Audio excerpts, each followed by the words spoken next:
চাঁদের টিপে মন ভরে নামা, দোল না দোলে মন দোলে নামা, রাতে চোখে ঘুম যে নামে, চাঁদের পাশে মেঘ যে থামে, আমার পাশে নেই তো তুমি মা, তোমায় ছাড়া ঘুম আসে না মা, মাগো তোমায় ছাড়া ঘুম আসে না মা। হাই, আমি Ipsita, welcome back to my channel. চলে এসেছি আবার একটা নতুন ভিডিও নিয়ে। তো আজকে ভিডিওর শুরুতে গানটা যে গাইলাম, আমি এই গানটা কাউকে ডেডিকেট করছি না। এই গানটা আমি চাই যদি চর হিসাবে গিয়ে ঠাস করে এই টিনের মায়ের গালে পড়তো এই গানটা, আমি মনে হয় এই গানটা গাওয়াটা সার্থক বলে মনে করতাম। কারণ আজকে তার ভিডিওর মধ্যে যে টাইটেলটা দিয়েছে, যে যার মা নেই তার কেউ নেই, লজ্জা করলো না? এই টাইটেলটা লিখতে লজ্জা করলো না এনার? যেখানে কিনা একটা 2.5 বছরের শিশু যে কিনা তার মায়ের দুধ পান করতো, তখনও সে ছাড়েনি, তার কাছ থেকে তার মাকে নিয়ে চলে এসছে। নিয়ে এসে কি করছে আমরা সব দেখতে পাচ্ছি। সব দেখতে পাচ্ছি, সব শুনতে পাচ্ছি, সবটাই জানতাম, কিন্তু এখন আরও বেশি ভালো করে বলতে সুবিধা হচ্ছে। তাহলে সে তার নাতির কাছ থেকে তার মাকে নিয়ে চলে আসলো, মানে নিজের মেয়েকে নিয়ে চলে এসে আজকে এই মহিলা যার কি বলবো, মোটামুটি 2-2.5 কাল কেটে গিয়ে বাদ বাকি আরেকটু কাল পড়ে রয়েছে, সেখানে এখন তার মায়ের কথা মনে পড়ছে। কিসের জন্য? না, তার শারীরিক প্রচণ্ড কষ্ট হয়েছে, শরীর খারাপ, যে কিনা তার মেয়ের ভিডিওতে আগের দিন বলছিল যে চল না কোথাও ঘুরতে যাই, তখন ওনার শরীর খারাপ ছিল না। আমি সত্যি কথা বলছি, আমি এত মা দেখেছি, কিন্তু এনার মতো মা আমি খুব কম দেখেছি, যিনি কিনা মানে নিজের মেয়ের সাথে মেয়ের জীবনটাকে যে কি মনে করে নিয়েছিলেন প্রথম থেকে, আমি সেটাই অবাক হই। ওনার সম্পর্কে অনেক কথা তো আমরা শুনেছি। সেক্ষেত্রে মেয়ে যখন তার মাকে সবচেয়ে বেশি তার প্রয়োজন ছিল মেয়ের, তখন সেই মা কি করেছে? সেও তখন নিজের মতো করে নিজের জীবন কাটিয়েছে। হয়তোবা মানে জানতো যে এই যে মা তার নিজের যে কুকীর্তিগুলো আছে, সেগুলো যদি মানে বেশিরভাগ মানুষ জানতে পারে, তাহলে আর মেয়ের ভালো ঘরে বিয়ে হবে না। এইটাই তো স্বাভাবিক কথা। যদি প্রেম করে না বিয়ে করে, যদি সম্বন্ধ হয়, সবার আগে তারা কি করে? খোঁজ খবর নেয় যে মেয়ের পরিবার কেমন, মেয়ের ক্যারেক্টার কেমন। সেখানে মেয়ের ক্যারেক্টার, মেয়ে তো তখন অল্প বয়স, সে যদি প্রেমও করে, একটা দুটো প্রেমও করে, সেটা স্বাভাবিক কথা, খুব স্বাভাবিক কথা। এর কোটা মোটামুটি একটু ওই 8 পেরোলেই তারপরেই কিন্তু এই প্রেম ব্যাপারটা থাকে। তো সেক্ষেত্রে হতেই পারে, দেখতে শুনতে ভালো, মিষ্টি দেখতে, তো সেক্ষেত্রে তখন তো অ্যাটলিস্ট ছিল। আজকের ডেটে ওকে যেরকম দেখতে, সেটা দিয়ে বিচার হবে না। আজকে অনেকটা ওয়েট পুট অন করেছে, সেক্ষেত্রে আমরা জানি। আর তার শুধু ওয়েট পুট অন করে না, এই যে 1-1.5 বছর ধরে বা 2 বছর ধরে যেভাবে তাকে চলতে হয়েছে, বা সে যেভাবে চলেছে নিজে শুধু ভালো থাকার জন্য, শুধুমাত্র একটার পর একটা চালাকি করেছে, সেই চালাকি দিয়ে সে মহৎ কাজ করতে চেয়েছে, কিন্তু হয় না। তো যাই হোক, যেটা বলছিলাম, তো সেই মা হয়তো তখন দেখেছে যে তারই চারিদিকে যা ছড়িয়ে গেছে তার সম্পর্কে, যেটা আমরাও টুকটুক করে শুনেছি, কিছু কথা ওয়াইটিতেও এসছে কমেন্টের মাধ্যমে, সেগুলো যদি ঠিক হয়, কোনো ভালো ঘরে মেয়ের বিয়ে হবে না। সেই জন্য কি বয়সটা যে 18 হয়েছে, দাও একটা সম্বন্ধ ভেঙে গেছে। এই যে আমরা অনেক দিন ধরে আলোচনা করি না, যে ওর সম্বন্ধটা ভাঙলো কেন? একদম সমস্ত ঠিক ছিল, মানে বিয়ে হব, তার মধ্যেই কেন পাত্রপক্ষ তার সম্পর্ক ভেঙে নিল? মায়ের ক্যারেক্টার জেনে না মেয়ের ক্যারেক্টার জেনে? কোনটা? বা দুটোই জেনে? এটাও কিন্তু এতদিন কোনোদিনও আমরা আলোচনা করিনি। কারণ এনার সম্পর্কে যখন ভিডিও মানে জাস্ট কন্ট্রোভার্সি শুরু হলো, ওনার আসল অনেক কথা যখন আসলো, তাহলে সেই সময়ও নিশ্চয়ই যারা দিয়েছে, যারা এই খবরটা আমাদের দিয়েছে, তারা নিশ্চয়ই ওদের বাড়ির আশেপাশেরই কেউ হবে। তো তারা তখনও জানতো কি বিষয়। তো মায়ের জন্যও হয়তো হতে পারে যে মেয়ের ওই যে ব্রাহ্মণ ঘরে বিয়ে ঠিক হয়েছিল, যেটা একদম হব হব করে, সেই জন্য ভেঙেছে। তো তারপর কি করেছে আমরা সবাই দেখেছি, তাকে জাস্ট মানে একটা বিয়ে ভাঙলো, ওরা আর কোনো চান্স নিল না, ব্রাহ্মণ থেকে সোজা কায়স্থতে নেমে নিজের মেয়ের বয়সের থেকে বেশ মোটামুটি ভালোই ডিস্টেন্স আছে, মানে বয়সের ডিফারেন্স আছে, সেরকম একটি ছেলে প্রত্যন্ত গ্রামে ওদের বাড়ির থেকে অনেক দূরে বিয়ে দিয়ে দিল। এগুলোর পিছনে অনেক কারণ রয়েছে, আর তার মধ্যে আত্মীয়তার মধ্যে হয়েছে, কানো কান খবর দিতে দেয়নি, আর এমনকি নিজেরাই বাড়ি বয়ে ছেলের বাড়ি চলে গেছে, আর ছেলের বাড়িকে এই পাড়া প্রতিবেশীদের সাথে মানে যে খবর নেবে সেটুকুরও সুযোগ দেয়নি, তাই না? তো যাই হোক, আগের ভিডিওর মধ্যেই বলছিল যে মেয়েকে বলছিল চল কোথাও ঘুরে আসি, আর তারপরের ভিডিওতেই সে নাকি এমন অসুস্থ যে সে মায়ের কথা হঠাৎ মনে পড়ে যাচ্ছে। তাহলে এই যে যখন যেদিন প্রথম দিন যখন সোনা বাবা বুঝলো যে মার ফিরবে না, মার আসবে না, তখন সেই বাচ্চাটার যে কষ্টটা, সেই কষ্টটার থেকে যে হায়টা, সেটা কি লাগবে না ওনার গায়ে? এখন হয়তো উনি ভাবছেন যে না, এই তো বহাল তবিয়াতে রয়েছি, ভিডিও করছি, ভিডিও দিচ্ছি, সেখানে ভিউজ হচ্ছে, সেখান থেকে কি হবে না প্রত্যেক মাসে একটা টাকা আমার ঢুকে যাবে, এটাই আমার লাইফ, এটাই লাইফ। তো যাই হোক, এই জিনিসটা মানে আমি দেখছি, আমি ভাবছি যে একটা মানুষ মানে লেখে কি করে এই জিনিসগুলো, লেখে কি করে, এই কথাটা লিখলো কি করে, তার মাথায় আসলো না সেই বাচ্চাটার কথা, যেই বাচ্চাটা আজ ওনাদের জন্য, ওনাদেরও তো দোষ আছে, সবার মিলিয়ে মিলিয়ে মিলিয়ে মিলিয়ে দোষ আছে, একা কারোরই পুরো দোষ নেই, আবার একা সব পুরোটাই সব যে সবাই ভালো এরকম কোনো ব্যাপার না, সবাই এরা যারা যারা ছিল সবারই মিলিত প্রচেষ্টায় আজকে বাচ্চাটা মা হারা হয়েছে, মায়ের থেকে দূর হয়েছে। সে সময় যদি এই সুদীপ্ত না চলে আসতো তাহলেও কিন্তু জিনিসটা হয়তো অন্যরকম হতো, আর সেখানে এই মারাও যে জিনিসগুলো করেছিল সেগুলো যদি না করতো, তাহলে কি মেয়েকে যদি বোঝাতো, যখন মেয়ে ঘুরছে বেড়াচ্ছে তখনই যদি কঠোর হাতে দমন করতো যে না, হয় ডিভোর্স, না হয় তুমি ওই বাড়িতে যাবে, দুটোর মধ্যে একটা, ডিভোর্স অবধি অপেক্ষা করো, তারপর তুমি যেটা মনে করছো করবে সেটা করবে, আর না হলে কি হবে না হলে তুমি তোমার বাড়িতে চলে যাও, শ্বশুর বাড়িতে চলে যাও, কোনোভাবেই মানতে পারবো না যে ডিভোর্স হয়নি, তুমি একজনের বউ, আর তাছাড়া তুমি ট্যাং ট্যাং করে রাস্তায় ঘুরে বেড়াবে। কিন্তু সে সময় স্বার্থের জন্যই তারা মেয়েকে কি করেনি না, শাসন করতে পারেনি। কিন্তু যখনই দেখেছে যে ছেলের বিয়েতে কোনো রকম ভাঙচি আসতে পারে, সঙ্গে সঙ্গে তখন কি করেছে, মেয়েকে বার করে দিয়েছে, মানে রীতিমতো কোর্ট পেপারে লিখে একজনের হাতে তুলে দিয়েছে। তো যাই হোক, আজকে একটা পোস্ট দেখলাম অবশ্যই সুদীপ্তর, সেখানে সে কি লিখেছে যে ওর যে লাইভগুলো ছিল সেগুলো প্রাইভেট করে দিচ্ছে, আর একটা মনে হয় ভিডিও সেটাও প্রাইভেট করে দিচ্ছে সেগুলো, আর এই বিষয়টাও থাকতে চায় না। দেখেছিলেন আমি যে ওকে প্রশ্নটা করেছিলাম, সেই প্রশ্নটা কতটা ন্যায়সঙ্গত সেটা আজকের ডেটে আপনাদের বুঝতে পারছেন আপনারা? আমি জানি না ও কোনো চাপে পড়ে নাকি কোনো ভয়ে না কিছু, কোন কারণে ও পিছিয়ে আসলো হঠাৎ করে এই বিষয়টাকে যে ন্যাস্টি বিষয় বলে, এই জিনিসটাই আমার অবাক লাগছে। আমার তখনই মনে হচ্ছিল যখন বলছিল, যখন এই সুরাটের কথাটা দেখলাম, ওর বডি ল্যাঙ্গুয়েজ বলছে যে হ্যাঁ ও গেছে, অথচ ও চেপে গেল, তখনই আমার মনে হচ্ছিল যে ও এখনও কিন্তু দু নৌকায় মনে হচ্ছে যেন পা দিয়ে চলছে। এই যে এখানে ও যে সঙ্গীতা ম্যাডামের সাহায্য নিয়েছে, সঙ্গীতা ম্যাডামের যে সাথ চেয়েছে, সঙ্গীতা ম্যাডামের ছত্র ছায়ায় যে ও এসছে, ও পুরোপুরি কিন্তু মানে বিশ্বাসও করতে পারছে না, পুরোপুরি বিশ্বাসও করতে পারছে না এই জিনিসটা। তবে একটাই জিনিস বলবো যে যখন তুমি যার কাছে সাহায্য চাইবে, যখন তুমি তাকে মনে করবে যে হ্যাঁ এই মানুষটি পারবে আমাকে সঠিক ন্যায় বিচার দিতে, তখন কিন্তু সেই মানুষটির ওপর তুমি যদি বিশ্বাস হারাও, সেটা কিন্তু পাপ, সেটা পাপ।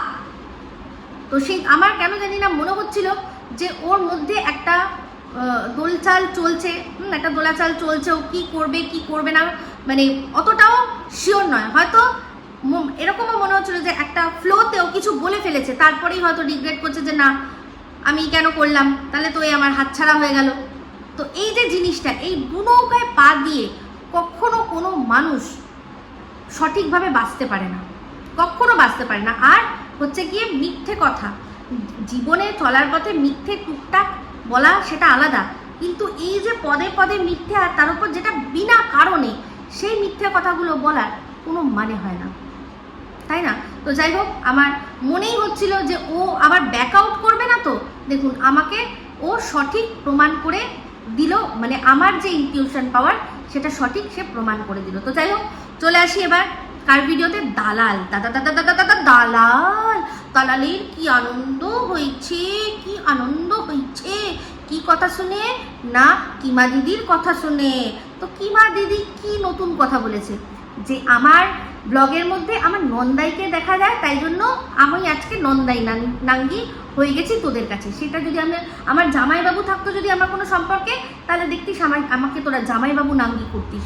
কারণ কি করবি তোরা, কিছু তো করতে হবে, কিছু তো বলতে হবে। তোদের সম্পর্কে যে কথাগুলো সত্যি সত্যি বলছি সেগুলো তো বলতে হবে। দেখ তুই কি নাঙ্গি, বুঝলি দালাল? আমি তো সেটা প্রথমে জানতাম না।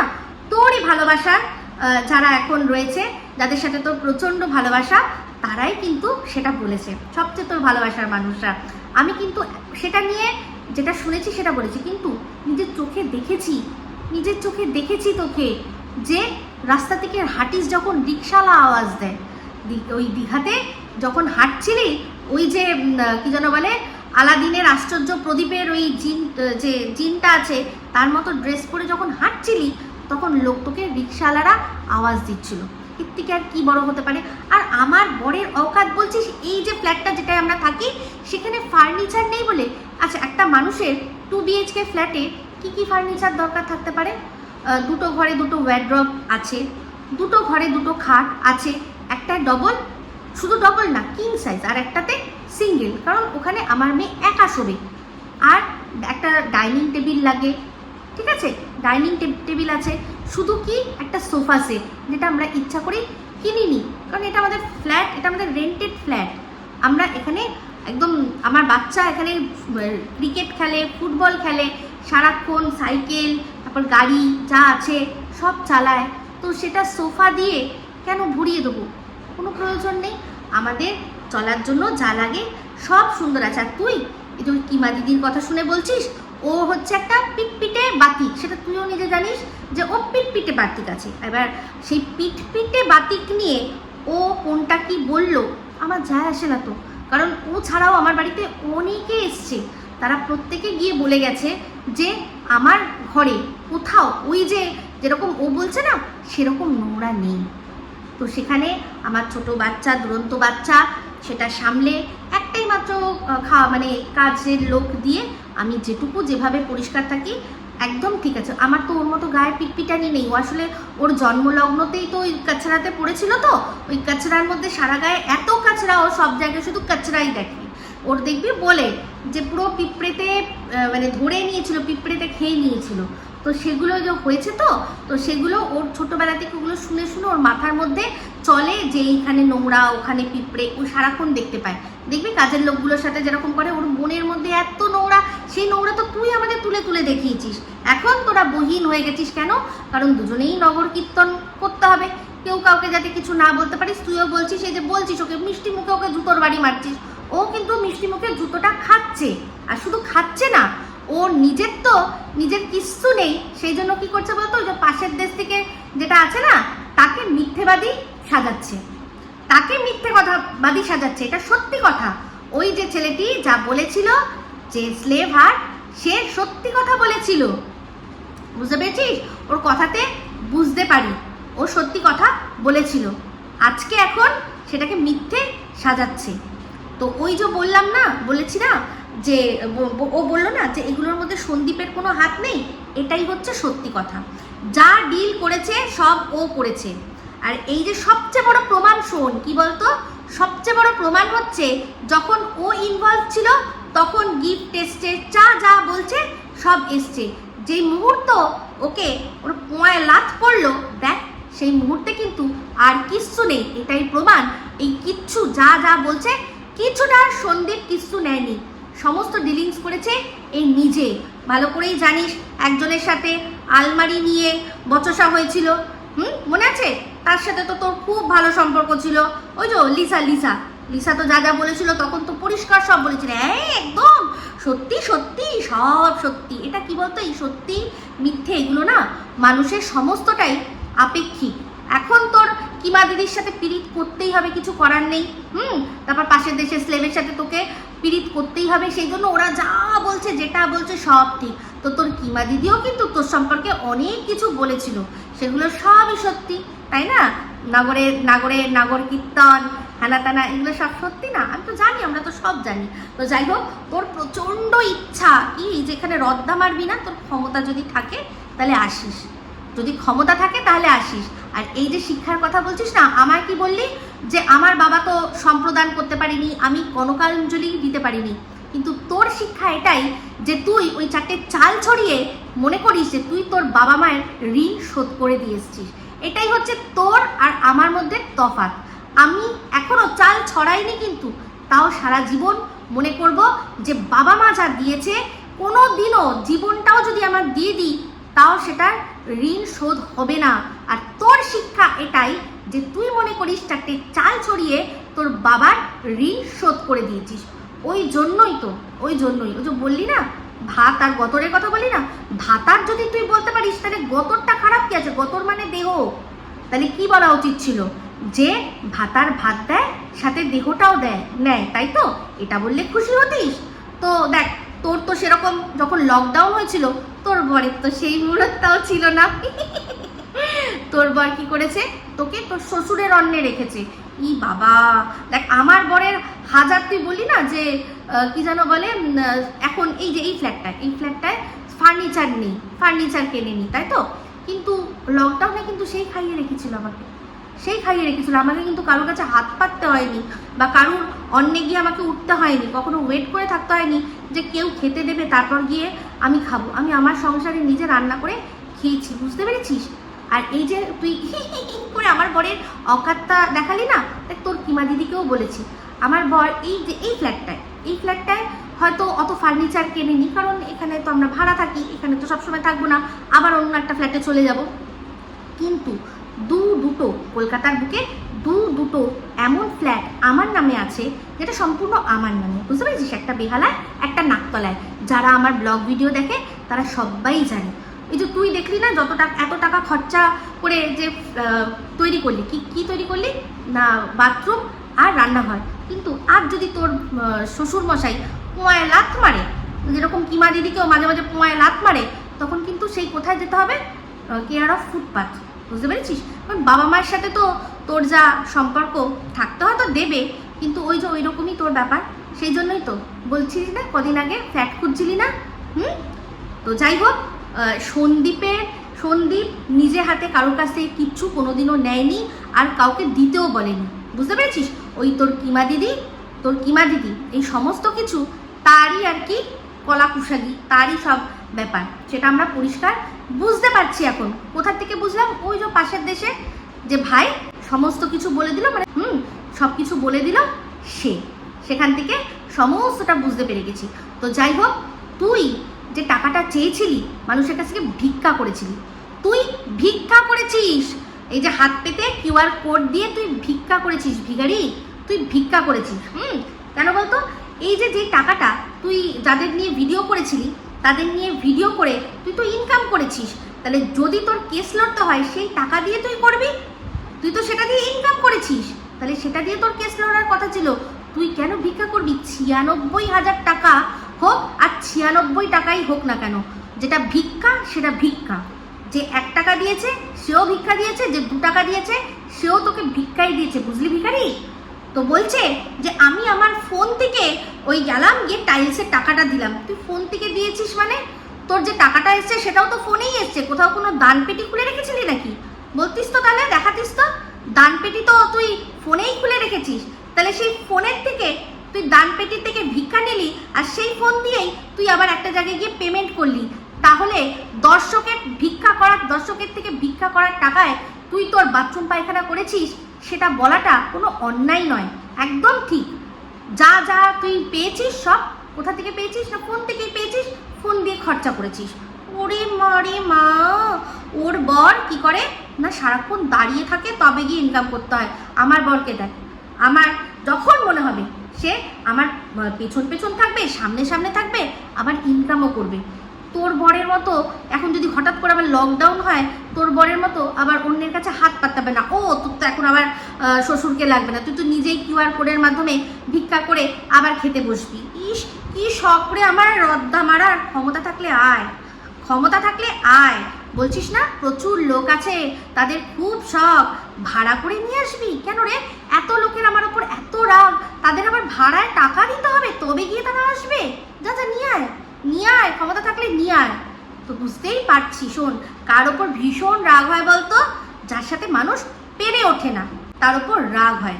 তো যেমন দেখ না, এই যে তুই অযথাই একজনকে বারবার করে টেনে নিয়ে আসিস। কাকে না, ওই ব্যারাকপুরে কি করেছে, কি করেছে তোর সাথে? হ্যাঁ, বলছে কিছু বলবো না, এই বলবো না বলেই তুই সব কিছু বলিস। ওর সম্পর্কে কিছু বলার থাকলে তো তুই বলবি, ওর সম্পর্কে কিছু বলার থাকলে তো তুই বলবি। আর এই যে বলছিস না যে আমাকে ডেকেছিল ওর বাড়িতে, আমি যাইনি। হ্যাঁ, আমার এই যে মেয়েটা, সে ওই বয়সী যদি মেয়ে না হয়ে ছেলে হতো, তুই দেখতিস লক লক লক লক করতে করতে চলে আসতিস। হ্যাঁ, এই যে নেহাতি আমার মেয়েটা যদি মেয়ের জায়গায়, মানে এটা যদি আমার ছেলে যদি মেয়ে হতো আর মেয়ে যদি ছেলে হতো ওই বয়সী, দেখতিস ঠিক তুই চলে আসতিস। অনেকবার আসার কথাও তোর হয়েছিল। কেন মিথ্যে কথা বলিস অ্যাকচুয়ালি বুঝতে পারছি। এই যে সেই মনে আছে যে মৌমিতা বসাকের সাথে যেটা তুই করেছিলি, ওটাই ওই জিনিসটা তুই আমার সাথে অ্যাপ্লাই করতে চাইলি এখন। আর কিচ্ছু না, আর কিচ্ছু না। তো ভুলে যাস না, তোর বাড়িতেও কিন্তু আমাকে নেমন্তন্ন করেছিলি, মনে আছে? মনে থাকবে না এখন। তো যাই হোক, যেটাই হোক, এটাই হচ্ছে আসল কথা। তুইও বলেছিলি যে হ্যাঁ ওই দিদিরে নিয়ে যাব। মনে করে দেখ, আমার বাড়িতে আসার তোর কত শখ ছিল, সেই জন্য কত তলায় আমি থাকি সেটাও জেনেছিলি। ওই দিদির বাড়ি 5 তলা উঠতে হয়, খুব কষ্ট হয়। তোমরা কত তলায় থাকো গো? বলেছিলাম 9 তলায় থাকি, অথচ লিফট আছে, অসুবিধা তোমার হবে না, এসো। তোর ইচ্ছা ছিল না, না তাই জন্যই তুই খোঁজ নিচ্ছিলি আমি কোন তলায় থাকি, যাতে কত তলা তোকে উঠে আসতে হয়। কত মিথ্যে কথা তোরা বলতে পারিস রে, ছ্যা ছ্যা ছ্যা ছ্যা ছ্যা ছ্যা ছ্যা, কি মিথ্যে কথা বলিস, সত্যি কিছু বলার নেই। তো যাই হোক বন্ধুরা, এই পরশুলা বুড়ি বলতে বসেছে তোর বরের টাকায় কি আমি পরশুলা পড়ি নাকি? না, পড়িস না তো। তা তুইও যাদের যাদের যা যা জিনিস নিয়ে কথা বলিস, তারাও কি তোর কাছ থেকে তোর পয়সা দিয়ে সেগুলো নিয়েছে নাকি যে তুই কথা বলছিস? তুই কেন বলিস? এটা কন্টেন্ট, এটা কন্টেন্ট, বুঝতে পেরেছিস? পরশুলা বুড়ি মিথ্যে ঝুড়ি, জিজ্ঞাসা করছে কোনখানে উঠবো, কত তলায় উঠতে হবে, তারপর আবার বড় বড় কথা বলছে। চল হাট এখান থেকে, মিথ্যেবাদী কোথাকার। আর তোর ওই মারধর করার যে, তোর আর তোর কিমা দিদির মারধর করার আমাকে যে শখটা না, ওই শখটা নিয়ে দুজনে মিলে সুন্দর করে একদম রিঙ্গা রিঙ্গা রোজেস খেল, বুঝতে পেরেছিস? আর এই যে খুব বেশি টানাটানি করছিলি না মারুকে, মারুকে না টেনে বরং ওই তোর কিমা দিদি, তার তো রয়েছে না নগর কীর্তন করার মতো পার্টনার, তুইও নগর কীর্তন করতে দুজনে মিলেই যা। বলেছিলাম না যে দুজনে একসাথে ভ্যানিটি ব্যাগ মিলিয়ে নিয়ে আর কি দৌড়াবি, ওইটারই তৈয়ারি করছিস, খুব ভালো করেই বুঝতে পারছি, বুঝতে পেরেছিস? তো বেশি বড় বড় ডায়লগ মারিস না, ফালতু কোথাকার একটা। চল হাট এখান থেকে, হাট হাট হাট। তোর রান্নাঘরে ও বলছে কি যে আমার বাথরুমে যাবি, গিয়ে খেয়ে একদম বসে খেতে পারবি। হ্যাঁ, বুঝতে পারছি, খুব ভালো করেই বুঝতে পারছি, তুই যে ওখানেই খাস আর ওখান থেকেই যে বার করিস, খুব ভালো করে বুঝতে পারছি। তোর মুখ থেকেই ওটাই বেরোয়, দেখিস না সারাক্ষণ ওই হিসু পটি এইসব নিয়ে তোর কথা, বুঝতে পারছি। তো আমার ভাই ঘর আছে, ঘরে ডাইনিং টেবিল আছে, ডাইনিং টেবিলে খাই আর বাথরুমে গিয়ে যা করার করি, বুঝতে পেরেছিস? তোর মতো না, যেখান থেকে খাচ্ছে সেখান থেকেই আবার বার করছে। তো যাই হোক, এই দালাল বলছে যে ওর ননদ তোকে পোছেই না, ওর শাশুড়ি তো মুততেও আসে না। শোন না, এরকম বোতলে 1 বোতল তোর জন্য মুত রেখে গেছে, কালকে আমার ব্লগটা দেখিস তাহলে বুঝতে পারবি। আর আমার ননদ তো মনেই আছে না, তোর রিম বলেছিল না, কি বলেছিল যে আমার ননদ কি বলেছিল, যখন এই যে নোংরা কথাটা তোরা বলিস, সেটা যখন আমি সামনে বলেছিলাম যে এইরকম নোংরা কথা আলোচনা হয় জানিস, তখন বলেছিল কি ননসেন্স। আর তোকে বলেছিল যে পারবি তুই তোর ননদকে দিয়ে এই কথাটাই বলাতে? তোর যে সম্পর্কে কথা হয়, তোর যাদের সম্পর্কে কথা হয়, তুই পারবি বলাতে? বলিস তো? লজ্জা করে না? দুর্গাপূজার সময় ননদের থাপ্পড় খেয়েছিলি কেন রে? তারপর আবার যাস কি করে? তোর বরের মুরদ এটাই, বুঝলি? আমার বর যদি কোনোদিনও কোনো জায়গায় আমাকে অপমান করা হয় না, তাদের সাথে কোনো সম্পর্ক রাখবে না। বাট তোর বরের মুরদ ওটাই যে যেখানে তোকে চড় মারা হয়েছিল সেখানেই তোকে আবার যেতে হয়, আর সেও যায়। এটাই হচ্ছে তোর বরের মেরুদণ্ড না ভেরুদণ্ড, বুঝতে পেরেছিস? ওই দাঁড়িয়ে থাকলে ইনকাম, ওটা আসল ইনকাম নয়। মাথা খাটিয়ে অল্প সময় ইনকাম করে এসে পরিবারকে সময় দিতে হয়। বাট তোর বরের ওইটাই অকার, কারণ তার ভালো লাগে এসে। তোর মুখটা কি দেখবে বলতো? ওখানে তাও মলে 10টা ভালো সুন্দরী মেয়ে বা যাই হোক তাদের মহিলাগণ মুখ দেখে, তোর এই মুখ কি দেখবে? পরচুলা খুললে আর সব খুললে আর আছেটা কি বল তুই? তাই না? তাই না? তাই না? আমার থোবড়া, আমার থোবড়া আমার বরের জন্য কি, সেটা সবাই, আমার পরিবারের, আমার বন্ধুরা, আমার সবাই জানে। আর তোর কি সেটাও সবাই জানে। সেই জন্যই গায়ের মধ্যে কিছু ঢেলে আর করতে হয়েছিল, তাই না? লজ্জা করে না? ও আবার টিমকে নিয়ে কথা বলে। চল হাঁট এখান থেকে।